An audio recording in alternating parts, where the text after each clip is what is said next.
This is my cat Stitch, and today's Stitch is gonna help me show you how to remove a tick from a cat. First, I'm gonna show you some of the supplies that you're going to need. If you have a tick remover, that's great. If you don't, you can use tweezers. I recommend a tick remover because they're actually designed to pull the tick out without leaving the head or the mouth parts still in your cat or dog's skin.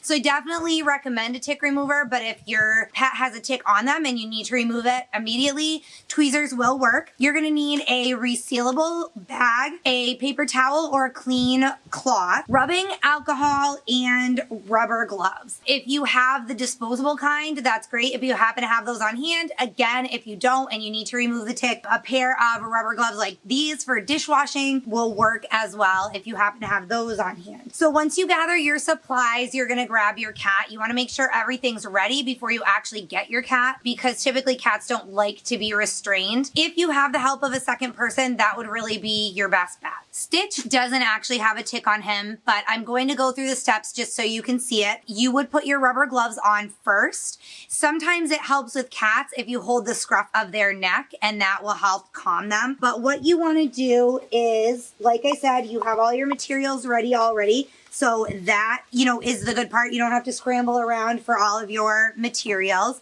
So what you're gonna do is get down, move the fur and get down as close to the skin as you can with your tweezers. And if you can turn them, that's gonna help release the mouth parts as you're trying to remove the tick so that they're less likely to get stuck in there. The closer you get to the skin, the less likely you are to leave the mouth parts attached to your cat. So you wanna get as close to the skin as possible. You can pull the skin tight and then really get in there as close as you can. Like I mentioned, turn the tweezers a couple of times. That'll help to loosen those mouth parts.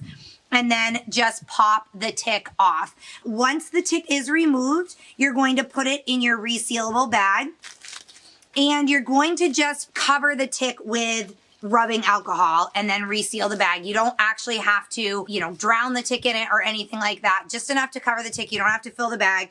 Then you're gonna put a little bit of the rubbing alcohol on your paper towel or your clean cloth, and you're just gonna wipe the spot on your cat where the tick was, and then your cat is probably going to be ready to get down. So you'll have your tick in your plastic bag with a little bit of rubbing alcohol, and you wanna hang on to that, and you actually wanna keep it for about a month, and then you wanna monitor your cat, the bite area, for about a month. Look out for any signs that something is wrong. Redness, swelling. We all have heard about that kind of red bullseye mark that tick bites will get sometimes if there's a problem. So keep your eyes out for anything like that, and if you notice anything, take your cat to the vet immediately.